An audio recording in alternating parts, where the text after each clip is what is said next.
माता देवी जी महाराज की जय। निरंकारी राजमाता गुरु वचन अवतार की जय। प्रेम से कहना। साथ संगत जी,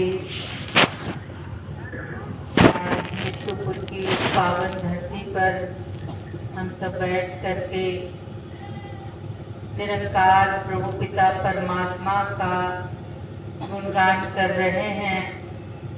अपनी आस्था और ज़्यादा मजबूत और प्रगाढ़ कर रहे हैं। ये जो साथ संगत बैठी है, अनेकों ब्रांचों से ज्ञान प्रचारक महात्मा, मुखी महात्मा और सेवा दल के वर्दीधारी नीली और खाकी वर्दी पहन करके अनेकों सेवादार महात्मा, संचालनकर्ता महात्मा, तबला वादक, ढोलक, हारमोनियम और अनेकों इंस्ट्रूमेंट बजा रहे साथ संगत रूप बैठी सभी अपनी अपनी सेवाएं जो दे रहे हैं। वास्तव में एको ब्रह्म द्वितीयो नास्ति कि एक प्रभु पिता परमात्मा की बात हो रही है और सभी में एक ही समाया है।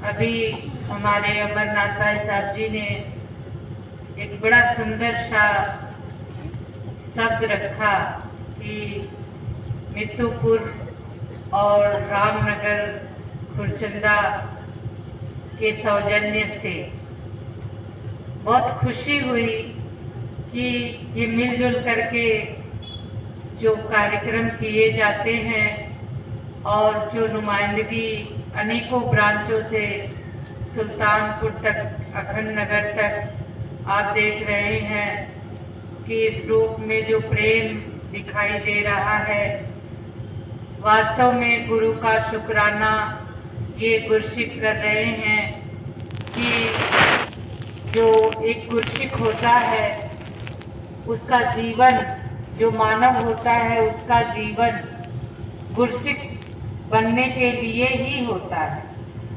और ये अब किस प्रकार बनेगा जब मन से इच्छा खत्म हो जाए, मान खत्म हो जाए, गर्व खत्म हो जाए और ये समझ आ जाए कि उगा है सो काटिए, फूला हो सो कुम्हिलाए, जो आया सो जाएगा, राजा रंग फकीर, कोई सिंहासन चढ़ चले, कोई बधे जात जंजीर। सत्संग जी, ये लाइनें कि जो बना सो गिर पड़े, जो आया सो जाए, कि जो खिलता है वो कुमलाता भी है। ये संदेश मानवता को दिया जाता है। ये तो सबके सामने ये वाकया आता है कि हमारे सामने भी ऐसे बहुत सारे काम हुए, दिखे, खिले, चले गए। एक बागीचे में अनेकों प्रकार के फूल खिले और वो ध्वस्त हो गए, खत्म हो गए। फिर भी ये समझ इंसान को क्यों नहीं आती? अभी ईद की भी बात की गई कि खुशी, ये खुशी कब होती है? बाबा हरदेव सिंह जी महाराज ने अपने विचारों में भी फरमाया कि ईद तिना दी जिना दीद सजन दी, बिन दीदो ईद ना खाई। कि जिन्हें इस परमात्मा का, इस प्रभु का दर्शन नहीं हुआ, जिन्होंने इसका दीदार नहीं किया, जिन्होंने इसकी महसूसियत नहीं की, फिर उसका जीवन तो व्यर्थ ही चला जा रहा है। चाहे वो किसी भी कौम का हो, हिंदू, मुस्लिम, सिख, ईसाई, किसी भी कौम का हो, किसी भी जात, किसी वर्ण का हो, अगर इस गॉड का, इस वाहे गुरु, इस अल्लाह का दीदार दर्शन नहीं किया तो जीवन ऐसे ही व्यर्थ चला जा रहा है कि सारी धरती, पूरी कायनात प्रभु ने बनाई है, सारी सृष्टि। ये समझ जब आ जाती है और मन विनम्र हो जाता है, एक संतोष मन के अंदर आ जाता है, ऐसे भाव आ जाते हैं कि गोधन, गजधन, बाजधन और रतन धन खान, जब आवे संतोष धन, सब धन धूल समान। कि तब समझ आ जाती है कि ये राज, ये ताज, ये जो मेरे लिए संसाधन जुटाए गए, जो मैं जिसका उपभोग कर रहा हूँ, जिसकी ज़रूरत मुझे इस रूप में है कि मैं इसके बिना नहीं रह सकता। और ये जो पैगंबर है, जो प्रभु है, जब धरती पर आ जाता है, और कोई ऐसा समय नहीं कि पैगंबर से धरती खाली, हर समय इस धरती पर देश काल और समय मुताबिक सदगुरु राह दिखाता है, हुक्म सर पर रखकर सेवक चलता जाता है। कि जो हुक्म आ जाता है, जब ये समझ आ जाए कि मुझे किसी ऐसे की जरूरत है जहाँ जाकर के मेरी मांग समाप्त हो जाती है। हो सकता है जीवन में उतार चढ़ाव, मेरे मन मुताबिक कोई काम नहीं हो, ऐसा हो सकता है। जो मेरी चाह है वो मुझे ना मिले। कहते हैं चाह गई चिंता गई, मनवा हुआ बेपरवाह। कि एक बेपरवाही जीवन में जब आ जाती है, जब गुरसिक बन जाता है इंसान, किसी गुरु की शरण में जाकर के किसी संत का साथ पकड़ लेता है, गुरसिक बन जाता है, तब वो जीवन के प्रति सजग और सचेत हो जाता है, चेतनता पूर्वक भक्ति करता है, बेपरवाह हो जाता है, अपनी लापरवाही त्याग देता है और कहते हैं कि निश्चिंत होकर के तुलसी भरोसे राम के निर्भय होके सोए, अनहोनी तो होनी नहीं, होनी हो सो होए। तो ऐसे एक गुरसिक का जीवन होता है, वो हमेशा अपने इष्ट को, अपने जिसको वो पूजता है, वो तौर तरीका बेशक अलग हो सकता है, लेकिन जब सारी सृष्टि इस प्रभु की है कि पहला सबक है किताबे हिरा का कि मखलूक सारी है कुनबा खुदा का। कि ये पूरी सृष्टि, पूरी कायनात जमी जमा के बीच में समस्त एक जोत है, न घाट है न बाढ़ है, न घाट बाढ़ होत है। ऐसे प्रभु की जानकारी जब हो जाती है तो फिर हर चीज गौर लगती है, छोटी लगती है, तुच्छ लगती है, और जीवन की कोई भी परेशानी, कोई भी उतार चढ़ाव एक गुरसिक को कभी भी परेशान नहीं कर सकती। वो हमेशा सहज और स्थिर रह करके अपने इस निरंकार के, इस प्रभु के, परमात्मा के किए हर फैसले को सहज में स्वीकार कर लेता है। सिर्फ एक मांग मांगता है कि मेरी तोड़ अपने चरणों में निभा दो। इसके अलावा किसी प्रकार की मांग गुरसिक नहीं मांगता जी। जिनकी नजरों में मोती के बनके धूल समान थे, सदा राम से राम को ही मांगते हनुमान थे। साध संगत जी, आज प्रभु को का दास बनकर कि मोरे मने प्रभु का अस विश्वासा, राम से बढ़ के राम के दासा, कि हनुमान जी भगवान श्री राम के भक्त हुए, अनन्य भक्त हुए, और वो एक मामूली सा बंदर जिसको आज कहा जाता है, जो इस डाली कूदने वाला, जो इस प्रकार से कि कहीं भी स्थिर नहीं रहने वाला, ऐसे जीव के बारे में बात हो रही है कि कभी भी कोई चीज एक स्थान पर नहीं रहने देने वाला, और उनकी पूजा आज जगह जगह पर दिन वार के साथ होती है। साध संगत जी, वास्तव में हनुमान जी ने अपने सीने को फाड़ करके श्री राम और सीता का दर्शन कराया कि देखो कैसे मेरे हृदय में बस रहे हैं।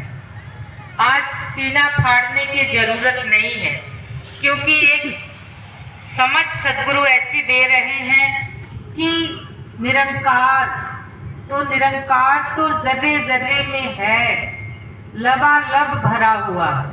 अब मैं चाहे सीना फाड़ूं चाहे ना फाड़ूं, ये तो अंदर बाहर ऐसी दीदार, ऐसी नजर की दीदार के तरीकों से बेखबर, दीदार की तलब है तो पहले निगाह मांग, तो फिर वो सब कुछ दिखाई देगा। और घट घट मेरा साईं सुनी सेज ना कोई, कि एक एक इंसान के अंदर, एक एक जीव के अंदर, एक एक सृष्टि की रचना के अंदर प्रभु का दर्शन दीदार हम कर सकते हैं। प्रभु ने कहा कि मुझे जिस रूप में जो पूजेगा उसी रूप में मैं उसे दर्शन दूंगा, और उसी रूप में उसके ऊपर रहमतें आशीषें भी बरसेंगी। इसीलिए साध संगत जी, हमेशा प्रभु को ही मांगना सबसे ज्यादा सर्वोपरि गुरसिक के लिए होता है जी। एक भगत प्रहलाद था जिसने राजा के घर जन्म लिया, मोह नहीं था धन वैभव का, एक हरि का ध्यान किया, भक्ति रस को चखने वाला और न रस अपनाता है, कह हरदेव सिवा ईश्वर के उसको कुछ न भाता है। साध संगत जी, भगत प्रहलाद के बारे में हम सबने सुना कि अभी जल्दी ही होली बीती है, और उस समय संदेश सिर्फ एक होता है कि होलिका जो भक्त प्रहलाद की बुआ, उनको ऐसी एक चादर मिली हुई थी जिस वरदान रूप में कि वो आग से जलती नहीं थी, और उसको ओढ़ करके वो जब बैठते थे तो कितनी भी आग लगी रहे वो सुरक्षित हो जाते थे। उन्होंने उसका लाभ उठाया, और भगत प्रहलाद जो नन्हा सा बालक के रूप में, क्योंकि भक्ति तो किसी उम्र की मोहताज नहीं है। आज हमारे नौजवान बहन भाई जब भक्ति की बात की जाती है तो कहते हैं कि अभी तो हमारी पढ़ने लिखने खेलने खाने की उम्र है, फिर अभी से कहाँ इस तरह की भक्ति में हम पढ़ेंगे, हमारा जीवन ही बर्बाद हो जाएगा। वास्तव में साध संगत जी, भक्ति की कोई उम्र नहीं होती। ध्रुव को देखिए, भगत प्रहलाद को देखिए कि जब होलिका ने भक्त प्रहलाद को उस रूप में पिता हिरण्याकश्यप के आदेशानुसार जब उनकी गोद में बैठे भक्त प्रहलाद आसानी से राम राम का सिमरन करते हुए, और आग लगाई गई। आग लगाने के बाद ऐसी हवा चली, ऐसा उड़ी वो उनकी चादर कि जाकर के उस बालक रूप को ही लपेट लिया और होलिका का दहन हुआ। ये कहानी बहुत प्रचलित है। वास्तव में साध संगत जी, जब उस चादर को हटाया गया तो देखा गया कि भक्त प्रहलाद उसमें राम राम कर रहा है, और जो बुराई है वो खत्म हुई। तो साध संगत जी, हमारे अंदर भी तमाम सारी बुराइयां हैं, तमाम सारी ऐसी कमियां हैं जिसको हम अनदेखा कर देते हैं, और हर कोई उसको दरकिनार करके जो मनमती वाली बात है उसको अपना करके संसार में आज जीवन यापन कर रहे हैं। जैसे काम, क्रोध, लोभ, मोह, अहंकार, ये सारे विकार हमारे अंदर भरे हुए, और इनको हमें अपने से दूर नहीं करना है। सिर्फ एक सही दिशा, सही मार्ग हमें पकड़ा देना है, और ये सही दिशा अपने आप पकड़ लेंगे। मुझे मोह करना है, किससे करना है? मुझे प्रेम करना है, किससे करना है? मुझे दया करनी है, किससे करनी है? ये सारे गुण उसी रास्ते पर चलने लगेंगे। जो अवगुण है वही मेरे गुण बन जाएंगे। मेरा जो अहंकार है वो गुरु के चरणों में समर्पित हो जाएगा। मुझे अपने सदगुरु के ऊपर घमंड करना है कि ऐसा सदगुरु आया है मेरा, और मैं नाच करूं, मैं ऐसा एहसास करूं, ऐसे कर्म करूं कि मैं ऐसे अपने आप को प्रदर्शित कर पाऊं कि एक ऐसा सदगुरु मेरा है जो मेरे जीवन को परिवर्तित कर दिया।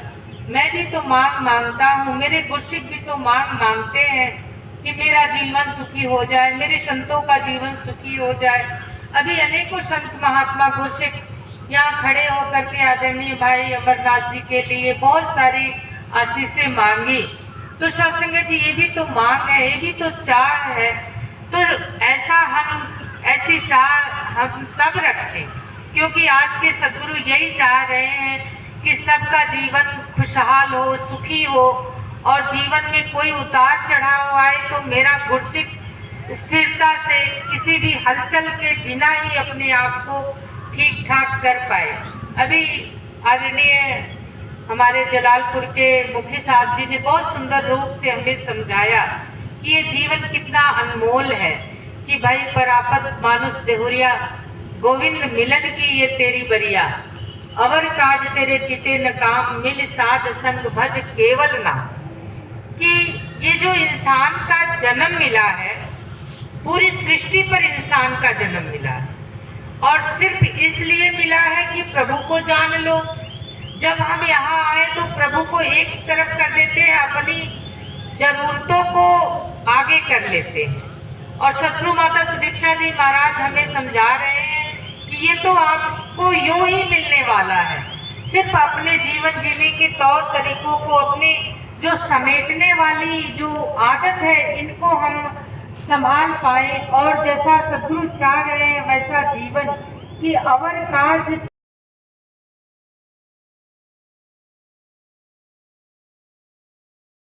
मुझे संभालने वाला है, जब मुझे भजन सिमरन ही संभालने वाला है, जब मेरे ऊपर विषम परिस्थितियां आती हैं उस समय मेरा सतगुरु ही सहाई बनता है, तो हर जगह हर पल ये सहाई होता है। इसका एहसास हम कब कर पाएंगे? इस निरंकार का एहसास हमें क्यों नहीं होता? एक एक सांस, एक एक पल पल का मोल डालने की बात हो रही है कि अनमोल मानव जीवन। अभी आदरणीय तिवारी जी ने बहुत सुंदर ढंग से हमें समझाया कि ये जो सदगुरु है हमारे मोह और भ्रम को कैसे भगा देता है। ये संतों का संग करने से कि बिना ही प्रयास मोह भ्रम सब भंगा, कि कैसा भी मोह हो, कैसा भी भ्रम हो, सब दूर हो जाता है जब साध की संगत। कहते हैं कि साध की संगत रहूं, जौ की भूसी खाऊं, होनहार सो होए रहे, साकत संग ना जाऊं। कभी मनमति को अपने ऊपर हावी होने ना दूं, ये मेरा काम है। मैं ही अपने मन को कंट्रोल कर सकता हूँ गुरु की बात को मान करके। सत्संग जी, जब ब्रह्म ज्ञान लेते हैं तो हमारे सदगुरु हमें ब्रह्म ज्ञान से पहले 5 प्रण देते हैं। जीवन में हम कई बार कस्में खाते हैं, कस्में टूट जाती हैं, लेकिन जो प्रण होता है वो इंसान स्वयं खाता है, अपने लिए खाता है, अपने लिए प्रण को करता है, ताकि ये जो मैं आज प्रण ले रहा हूँ इसको आखिरी सांस तक, आखिरी तोड़ तक निभाऊं। और पहला ही प्रण है कि तन मन धन निरंकार प्रभु की देन है, इसे निरंकार प्रभु का समझकर प्रयोग करना है। मेरे शरीर पर ही मेरा कंट्रोल नहीं है। मैं समर्पित करने के बाद भी इस पर अपना हक समझता हूँ, ये मेरी भूल है। मैं इस पर अपना हक समझूंगा तभी ये प्रभु एक बार जो इस प्रण को ले लेता है फिर वो मुझे वापस नहीं मेरे पास आने देता। मैं कितना निभाता हूँ इसका असर भी मुझ पर ही पड़ेगा। प्रभु तो अपना काम कर लेगा कि तूने एक बार सौंप दिया तो फिर मेरी मर्जी, मैं तेरे शरीर को जैसे चाहूंगा वैसे रखूंगा, लेकिन तू अपने मन को संभाल कि मन तू ज्योत स्वरूप है, अपना मूल पहचान, मन हरजी तेरे नाल है, गुरु मति रंग मान। कि गुरु की मति को जब जब हम अपनाते चले जाएंगे तब तक मेरी जिंदगी आसान होती जाएगी। और जैसे जैसे मैं अपने मन को गुरु के चरणों से जोड़ता जाऊंगा, वैसे वैसे मेरा मन और मजबूत होता जाएगा। अगर मन को कंट्रोल नहीं किया, कोई और सवार हो गया मन पर, फिर तो मेरी गाड़ी कहीं ना कहीं डिस्टर्ब होनी ही है। अगर एक मजा हुआ ड्राइवर, एक जो घोड़ा चलाने वाला होता है, वो अगर उसकी नाल अपने हाथ में ले लेता है तो वो जिधर चाहे घोड़े को मोड़ सकता है। और अगर नाल छूट गई तो घोड़ा कहीं भी जा करके किसी भी जगह घायल कर सकता है मालिक को। साथ संगत जी, ऐसे ही मेरे मन पर अगर मेरा कब्जा है, मेरे हाथ में उसकी लगाम है, ये लगाम हमने सदगुरु के वचन के अनुसार निभानी है तो मेरी गाड़ी सही चलेगी, वरना फिर कोई कहीं से बचाने वाला नहीं है। बैठा पंडित पढ़े पुराण, बिन देखे का करे बखान, तू कहे कागज की लेखी, मैं कहूँ आंखों की देखी। जो एक गुरसिक है वो ब्रह्म ज्ञान प्राप्त करके ही गुरसिक बनता है और आखिरी सांस, आखिरी क्षण तक अपना गुरसिकी वाला जीवन बिताता है। अगर इसमें से कोई भी थोड़ी भी कमी बेसी आती है, फिर जीवन ठीक ठाक नहीं चल पाता। आओ साथ संगत जी, ब्रह्म ज्ञान की कदर करें और एक एक पल का मोल डालते हुए हमें गुरु की इन वचनों को मान करके आगे चले जाना है और आखिरी सांस तक इस ब्रह्म ज्ञान की कदर करनी है। जिन्होंने ब्रह्म ज्ञान ले लिया है मुबारक है, जिन्होंने नहीं लिया वो जरूर से ले, और जिनकी समझ नहीं है वो दोहरा ले। साथ संगत जी, ये अवसर बार बार नहीं आते, आज मौका भी है, सदगुरु भी है, तो इस अवसर का भी लाभ उठाएं। और जो दूर दराज से कितने संत महात्मा गुरसिक जैसी भी मनसा लेकर के आए हैं, दातार कृपा करे कि हर एक मनसा शुभ हो और उनके हित के लिए हो, वो सब मनसा निरंकार पूरी करे। सभी तन मन धन से स्वस्थ रहें, सेवा सत्संग सिमरन करते रहें, मन वचन कर्म से गुरु के चरणों से जुड़े रहें। जितनी नमस्कारें आप सब ने की है, सब सदगुरु माता सुदीक्षा जी महाराज के पावन चरणों में सौंप करके दासी सभी साथ संगत सेवा दल के बहन भाई, मुखी जन, ज्ञान प्रचारक, संचालक महात्मा, सभी के चरणों में दासी साष्टांग नमस्कार करके क्षमा याचना करते हुए यही अरदास विनती प्रार्थना कर रही है कि सुख सारी दुनिया दे आदे मेरी झोली विच, फिर भी मिलाई रखा संता दी टोली विच। प्रेम से कहना